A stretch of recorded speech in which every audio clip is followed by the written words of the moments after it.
आशा करता हूँ आप सब अच्छे होंगे। आरपीएससी के द्वारा आयोजित करवाए गए आरएस इंटरव्यूज़ के अंदर मेंबर्स के द्वारा कैंडिडेट से जो क्वेश्चन पूछे जा रहे हैं उसकी डिस्कस अपन सीरीज नंबर 4 में करेंगे।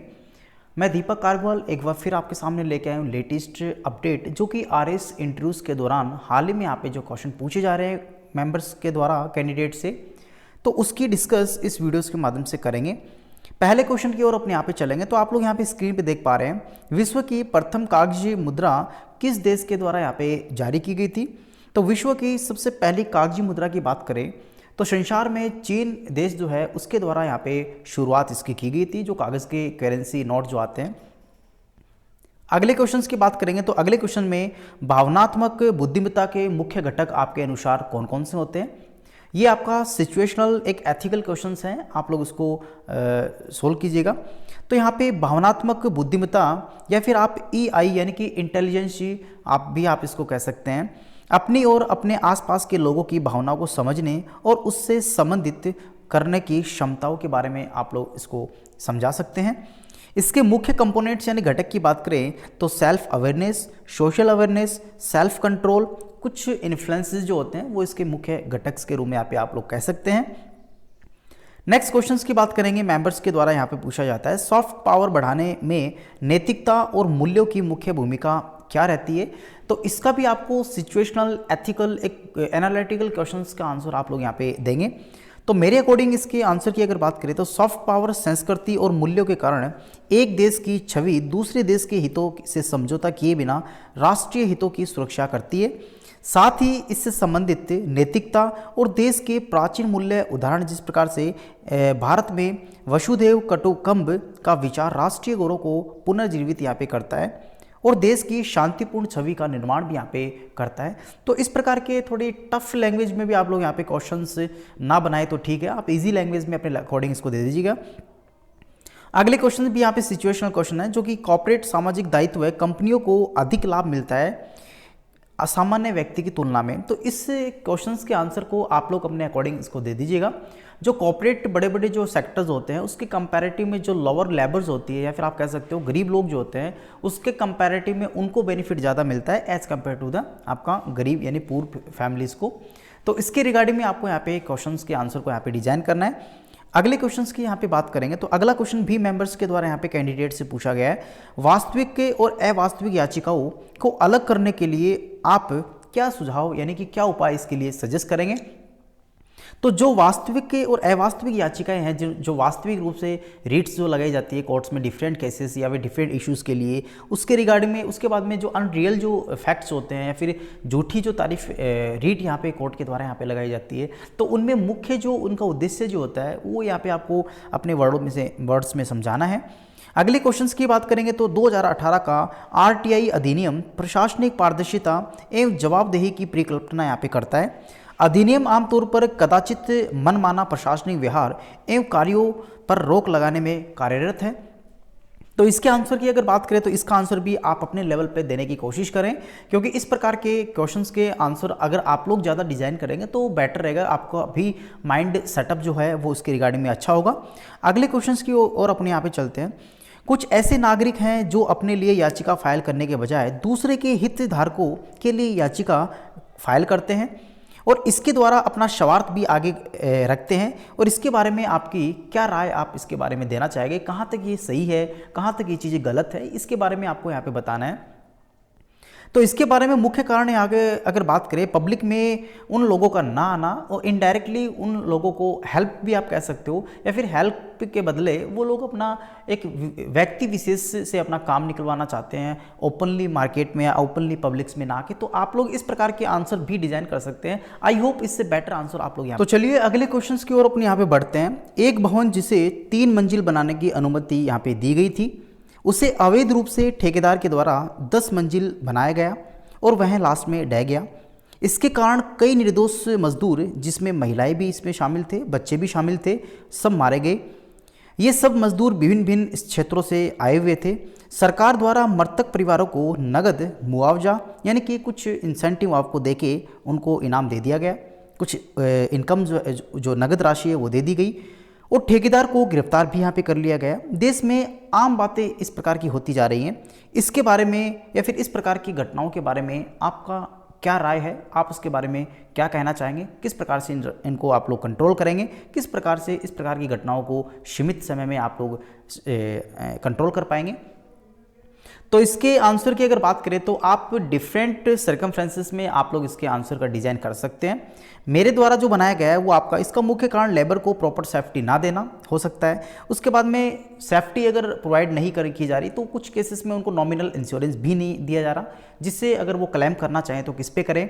और उनके पास में जिस बिल्डिंग्स पे या फिर जिस ठेकेदार में वो काम करते हैं तो कुछ समय के लिए उनको रखा जाता है, उसके बाद उनको निकाल दिया जाता है। तो प्रॉपर उनका किसी भी जॉब्स के रिगार्डिंग में स्थायीकरण भी नहीं होता, तो वो किसी भी प्रकार का किसी भी कंपनीज पे या ठेकेदार पे क्लेम भी नहीं कर पाते। तो ये इन सभी से आप लोगों को यहाँ पे आंसर को डिजाइन करना पड़ेगा इसके इर्द गिर्द।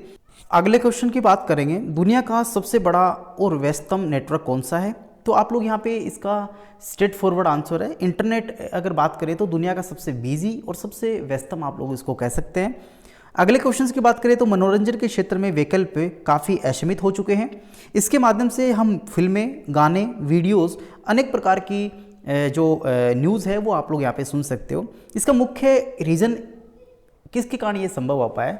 तो यहाँ पे अगर बात करें तो इंटरनेट की सहायता से ये चीज़ें हम इजीली सर्फ कर पाते हैं, इजीली इनको अपन एसेस कर पाते हैं, ये चीज़ें आप लोग यहाँ पे देख पाते हैं। नेक्स्ट अगर बात करें तो इंटरनेट के माध्यम से बाजार को घर से ही देखा जा सकता है और अपना सामान खरीदा भी जा सकता है। इस तकनीकी को अपने शब्दों में क्या कहेंगे?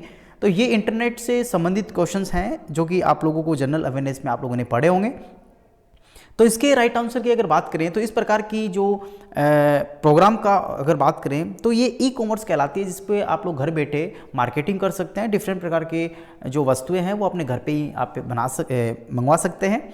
अगले क्वेश्चंस की बात करेंगे तो वह स्थल जो पशुपालक का प्राचीन साक्ष्य प्राप्त हुए, यानी कि राजस्थान में वह कौन सा स्थान है जहाँ पे पशुपालक के प्राचीनतम साक्ष्य यहाँ पे प्राप्त हुए हैं? तो इसके राइट ऑप्शन की अगर बात करें तो ये आपकी राजस्थान की एक संस्कृति है, एक सभ्यता है जो कि बागोर सभ्यता के नाम से जाना जाता है। अगर इस सभ्यता की बात करें तो ये भीलवाड़ा में स्थित है, जो कि बागोर सभ्यता एक पाषाणकालीन सभ्यता भी आप कह सकते हो। साथ ही यहाँ पे बागोर सभ्यता स्थल जो है आपके भीलवाड़ा में मांडल तहसील में कोठारी नदी के तट पर स्थित है। तो इसके इर्द गिर्द जितनी जानकारी हो सकती है सभी मैं आपको इसी क्वेश्चंस के मैं बताने की कोशिश कर रहा हूँ। आप लोग इस प्रकार के क्वेश्चंस को अच्छी से स्टडी करके जाइएगा। आप लोग जो अपना एरिया है, जिस एरिया से आप बिलोंग करते हैं, वहाँ के भी क्वेश्चन यहाँ पे काफ़ी इनडायरेक्टली या फिर डायरेक्टली या फिर सिचुएशन बना के पूछे जा रहे हैं आरपीएससी के मेंबर के द्वारा। अगले क्वेश्चंस की बात करें तो कैपेसिटर शक्ति गुणांक बढ़ाने के लिए लगाए जाते हैं। तो आप लोगों को अगर कैपेसिटर जो किसी भी जो पावर फैक्टर जो होते हैं, जो शक्ति गुणांक जो होते हैं, उसको बढ़ाने के लिए कैपेसिटर को परिपथ में किस क्रम में यानी कि किस संयोजन में आप लोग यहाँ पे संयोजित करते हैं? तो इसके राइट ऑप्शन की बात करें तो आप लोग सप्लाई जो होती है उसके पॉजिटिव और नेगेटिव यानी कि फेज और न्यूट्रल के समांतर क्रम में कैपेसिटर को लगाते हैं, जिससे उसका पावर फैक्टर शक्ति गुणांक जो है वो इंक्रीज हो जाता है। अगले क्वेश्चंस की बात करेंगे तो अगला क्वेश्चन भी आप लोग यहाँ पे स्क्रीन पे देख पा रहे हैं, भूमि की नमी किस यंत्र से मापी जाती है? यानी कि जो मॉइस्चर है आपका अर्थ का, तो आप लोग उसको किस यंत्र से मापते हैं? तो इसके राइट ऑप्शन की अगर बात करें तो टेंशियोमीटर जो है एक इंस्ट्रूमेंट होता है जिसके हेल्प से आप लोग मॉइस्चर ऑफ अर्थ का मेजर कर सकते हैं। अगले क्वेश्चंस की ओर अपने यहाँ पे बढ़ते हैं। तो विशिष्ट ऊष्मा सबसे ज़्यादा किस में पाई जाती है? जो आपकी स्पेसिफिक हीट जो होती है सबसे ज़्यादा कहाँ पे यानी कि किस में पाई जाती है? तो इसके राइट ऑप्शन की अगर बात करें तो राइट ऑप्शन भी आप लोग यहाँ पे देख पा रहे हैं, जो ह्यूमंस जो होते हैं, ह्यूमंस बॉडी जो होती है उसमें आपको सबसे ज़्यादा स्पेसिफिक हीट्स आपको मिलती है। ये क्वेश्चंस जो हैं साइंस से बिलोंग करते हैं, साइंस से रिलेटेड है, जो कि कैंडिडेट से पूछे जा रहे हैं आरपीएससी मेंबर्स के द्वारा। अगले क्वेश्चंस भी आप लोग यहाँ पे देख पा रहे हैं, तो ये भी आपके साइंस से संबंधित है, जिसमें ड्रा आइस किस रूप में यहाँ पे होती है? तो ड्रा आइस की अगर बात करें तो इसके बारे में थोड़ी डिटेल से अपन यहाँ पे बात कर लेते हैं। अगर ड्रा आइस की बात करें तो इसे कार्बन डाइऑक्साइड के रूप में आप लोग जानते हैं, और ये इसकी सॉलिड अवस्था में पाई जाती है, जैसे कि ठोस अवस्था में पाई जाती है। एक साइंस फॉर्मेट में आप लोग इसको ये कह सकते हैं कि सॉलिड जो होता है, जैसे आपका क्रिस्टलाइजेशन स्ट्रक्चर होती है, वो चीज़ें यहाँ पे होती है। अगले क्वेश्चन की ओर अपने यहाँ पे बढ़ते हैं। योजना आयोग का गठन भारत में कब किया गया था? जो प्लानिंग कमीशन हैं भारत में कब इसको गठित किया गया था, ये आपसे क्वेश्चन पूछा गया है। अगले इसी में क्वेश्चन के आंसर की बात करें तो इसके राइट आंसर की ओर अपने यहाँ पे चलेंगे। तो राइट आंसर जो है आपका, योजना आयोग का गठन जो है भारत में 15 मार्च 1950 में भारत लेवल पे किया गया था। इसका मकसद जो है नेशनल डेवलपमेंट किससे संबंधित है, जो भी प्लानिंग्स होती है, जो भी पंचवर्षीय योजना होती है, उनको क्रियान्वित करने का इसका मुख्य लक्ष्य है। इसके चेयरमैन जो हैं वो आपके प्रधानमंत्री होते हैं। अगले क्वेश्चन की बात करें तो चेनानी नेशारी सुरंग का संबंध किससे है?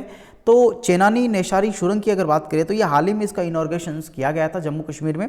तो ये भारत की सबसे लंबी सुरंग यहाँ पे है, जो कि अभी हाल ही में माननीय प्रधानमंत्री जी के द्वारा इसका इनॉर्गेशन किया गया था। अगले क्वेश्चंस की भी बात करेंगे तो यहाँ पे प्रगति ई गवर्नेंस पोर्टल का संबंध किससे है और इसका उद्घाटन किसके द्वारा यहाँ पे किया गया था? तो प्रगति किससे संबंधित जो ई गवर्नेंस पोर्टल जो है वो आपका अभी हाल ही में आपने सुना होगा, प्रधानमंत्री नरेंद्र मोदी ने नागरिकों की समस्याओं के निवारण के लिए आपका बहुउद्देशीय एक पोर्टल लॉन्च किया, जिसका नाम यहाँ पे ई गवर्नेंस प्लेटफॉर्म्स प्रगति नाम करके रखा गया है। तो ये क्वेश्चन थे जो कि कल के शिफ्ट्स में आरपीएससी मेंबर्स के द्वारा डिफरेंट कैंडिडेट से पूछे गए थे। अगले पार्ट्स का भी अपने यहाँ पे जल्दी अपलोड करने की कोशिश करेंगे। आशा करता हूँ वीडियो आपको काफ़ी अच्छा लगा होगा। इसी प्रकार के वीडियोस आपको अच्छे लगते हैं तो प्लीज़ लाइक और सब्सक्राइब करना बिल्कुल ना भूलें। साथ ही अपने फ्रेंड सर्कल में भी इसको शेयर कीजिएगा। थैंक यू, धन्यवाद।